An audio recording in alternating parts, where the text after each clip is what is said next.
میرا اور آپ کا وجود اگر اللہ کی مخلوق کے لیے نفع کا سبب نہیں ہے تو پھر ہماری زندگی کا کیا فائدہ؟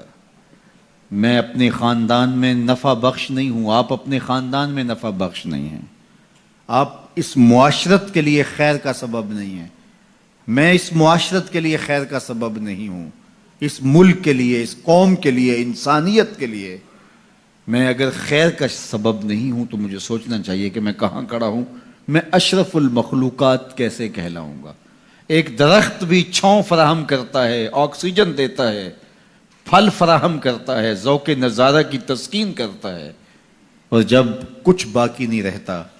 تو وہ لکڑی کا کام دیتا ہے، اور اگر وہ اتنا کمزور پڑ جائے کہ اس سے کوئی چیز نہ بن سکے تو پھر بھی مٹتا مٹتا تمہاری ہنڈیا پکا کے جاتا ہے، تمہاری ضرورت کو پورا کرتا ہے، تمہارے ایندھن کے کام آتا ہے۔ وہ بوڑھی بھینس جو اب دودھ دینے کے اور بچے دینے کے قابل نہیں رہی، اب اس سے تم کوئی نفع نہیں لیتے، لیکن وہ جاتے جاتے رخصت ہوتے ہوتے جو ہے وہ تمہاری غذائی ضرورتوں کو پورا کر کے جاتی ہے، اور اگر تم اس سے غذائی ضرورتیں پورا نہیں کرتے، تم کہتے ہو کہ نہیں یہ اتنا بوڑھا وجود ہے، تو پھر بھی اس کے چمڑے سے تم جوتے پہن سکتے ہو، تم اور چیزیں جو ہے وہ اس کے چمڑے سے بنا سکتے ہو، وہ اس دنیا سے رخصت ہوتے ہوئے بھی تمہارے لیے نفع بخش بن کے گئی۔ تو اگر ایک جانور اور ایک درخت اور اللہ کی دیگر مخلوقات اپنی رعنائیوں کے دور میں اپنے شباب کے عالم میں نفع بخش ہیں تو بڑھاپے کے اندر بھی ان سے نفع حاصل ہو سکتا ہے،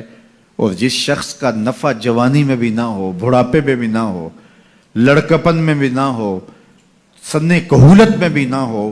تو پھر وہ انسان کہلائے گا۔ اولئک کالانعام بل ہم اضل، فرمایا یہ چوپایا ہے بلکہ چوپایوں سے بھی بدتر ہے۔ تو پھر وہ کیسا انسان ہے جو نافع نہیں ہے، جو نفع بخش نہیں ہے؟ خیر الناس من ینفع الناس، لوگوں میں سب سے اچھا شخص کون ہے؟ یہ سوال ہوا، سب سے اچھا شخص کون ہے لوگوں میں؟ تو جواب ارشاد فرمایا جو لوگوں کے لیے نفع بخش ہے، جس کا وجود راحت کا سبب ہے، جس کو دیکھ کے دکھ بھول جائیں، جس کو مل کے زندگی اچھی لگنے لگ جائے، جس کی چھاؤں میں بیٹھیں تو آسودگی ہو، زمانے کی کڑی دھوپ سے بچ جائیں، جس کا وجود رحمت بخش ہو، جو لوگوں کی ہدایت کا سبب ہو، جو لوگوں کے لیے خیر کا ذریعہ ہو۔ اللہ کے محبوب علیہ الصلوۃ والسلام کے ایک فرمان کا مفہوم یہ ہے کہ خیر کی چابی بن جاؤ اور شر کا تالا بن جاؤ۔ یہ زندگی میں اصول اختیار کر لو، خیر کی چابی بنو اور شر کا تالا بنو، تم سے خیر کے دروازے کھلے اور تم سے شر کے دروازے بند ہوں۔ کبھی ایسا نہ بننا کہ تم شر کی چابی بنو اور خیر کا تالا بنو۔ تم جہاں رکو، جہاں ٹھہرو، جہاں سے گزرو، وہاں خیر پھیلتی چلی جائے، تمہاری مہک سے لوگوں کے مشام ہستی معطر ہو، لوگوں کے دلوں میں، آنگن میں بہاریں آئیں کہ یہ شخص آیا ہے، گزرا ہے۔ تم ایک تازہ ہوا کے جھونکے کی طرح جہاں سے گزرو، اور تمہاری مہک سے لوگ دیر تک سرشار رہے کہ یہاں سے کوئی گزر کے گیا ہے،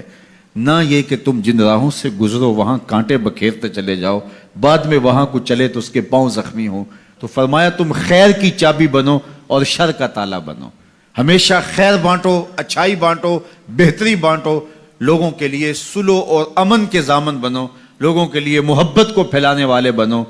لڑائی، دینگا مشتی، فساد، شر، الجھاؤ، تضاد اور نفرتوں کے بیج اور کانٹے مت بونا، ہمیشہ خیر کی چابی بننا اور شر کا تالا بننا۔ اس لیے بہتر شخص وہ ہے کہ جو لوگوں کے لیے بہتری کی ضمانت بنتا ہے اور اس کے وجود سے لوگ بہتری پاتے ہیں۔ سب سے بڑی انسان کی ضرورت ہدایت ہے۔ سب سے بہتر اور اشرف لوگ انبیاء علیہ السلام ہیں، جن کے وجود سے ہدایت پھوٹی اور لوگ اندھیروں سے، ظلمتوں سے نکل کر ایمان کی روشنیوں میں آئے۔